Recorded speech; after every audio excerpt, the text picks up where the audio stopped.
এই যে দেখেন আজকে আমি পাখি নিয়ে ভিডিও করতেছি ভাই। পাখি নিয়ে আমার আনন্দ চিত্তে আজকে ভিডিও করার কথা ছিল, কিন্তু দুঃখ ভরা ভারাক্রান্ত মন নিয়ে আজকে আমি এই পাখিগুলো সামনে নিয়ে ভিডিও করছি। কারণ আমার পাখি পালার খুবই শখ। এই শখ থেকে এই পাখিগুলো আমার নিয়ে আসা। আমার এই পাখিগুলো দিয়ে যে ব্যবসা বাণিজ্য একটা উদ্দেশ্য বা একটা স্বপ্নের উদ্দেশ্য, এমন কোনো উদ্দেশ্য নিয়ে কিন্তু এই পাখিগুলো আমার লালন পালন করার না। এই পাখিগুলো আমি অনলাইন থেকে নিয়ে আসছিলাম।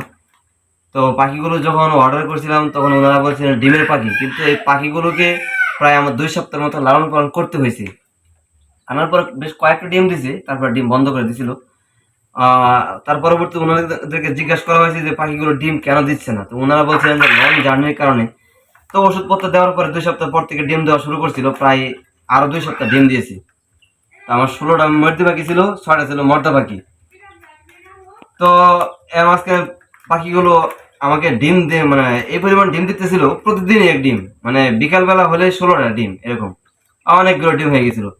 তো মাশাল্লাহ, আমার শখের পাশাপাশি এই ডিম দেখে আমি কিছু আশা আলো দেখছিলাম। মানে একটা ইনকিউবেটর মেশিনও আমি নিজে কিনে নাই, কিন্তু আরেকজনের কাছে আমার এক অতি পরিচিত মানুষের একটা ইনকিউবেটর ছিল। আমি ইনকিউবেটরতে কিছু ডিমও বসিয়ে দিয়েছিলাম, প্রায় 1-1.5 মতো।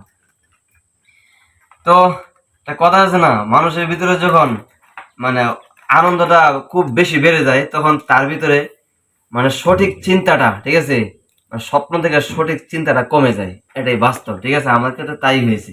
মানে আনন্দের ভিতরে এই পাখিগুলোর ডিম দেখে আমি এতটাই মানে আনন্দে বিভোর ছিলাম, ঠিক আছে।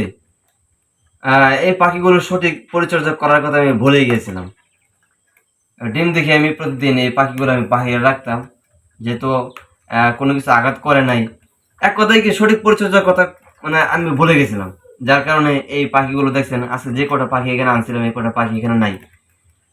তো গতকালকে এই যে কড়া বলে এটাকে, ঠিক আছে, দেখেন প্রত্যেকটা পাখি কি পরিমাণ আগে চলে আসছে, কিন্তু এরপরে এই পাখিগুলো কিন্তু এখন আঘাতপ্রাপ্ত।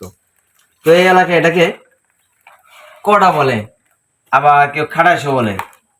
তো খাটাস এটা হলো বন বিড়াল। বন বিড়ালকে এরা খাটাস বলে, ঠিক আছে।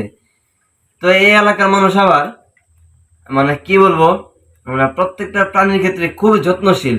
এটা ভয়ঙ্কর প্রাণী হোক আর কুত্তা বিড়াল, সবকিছু ক্ষেত্রে ওরা খুব যত্নশীল। মানে ভয়ঙ্কর শিয়াল বলেন, বন বিড়াল বলেন, মানে খাটা যেটা বলেন, আপনার সামনে দিয়ে হাঁটাচলা করবে, এই এলাকার মানুষ কিছুই করবে না। অথচ এই বন বিড়াল যে কি পরিমাণ ভয়ঙ্কর এটা ওনারা নিজেরাও জানে।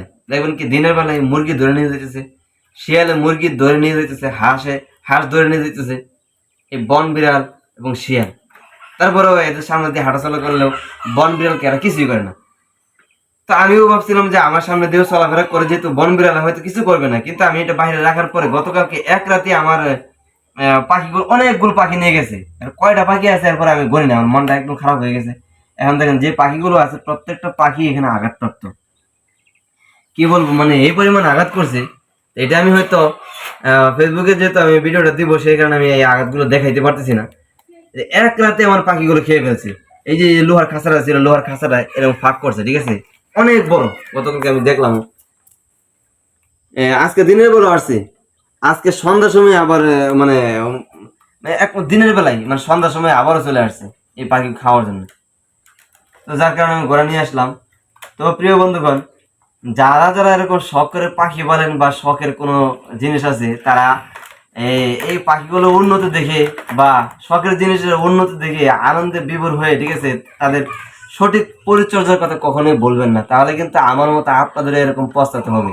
তো ধন্যবাদ প্রিয় বন্ধুগণ, সবাই ভালো থাকবেন, সুস্থ থাকবেন, আল্লাহ হাফিজ, আসসালামু আলাইকুম রহমতুল্লাহ।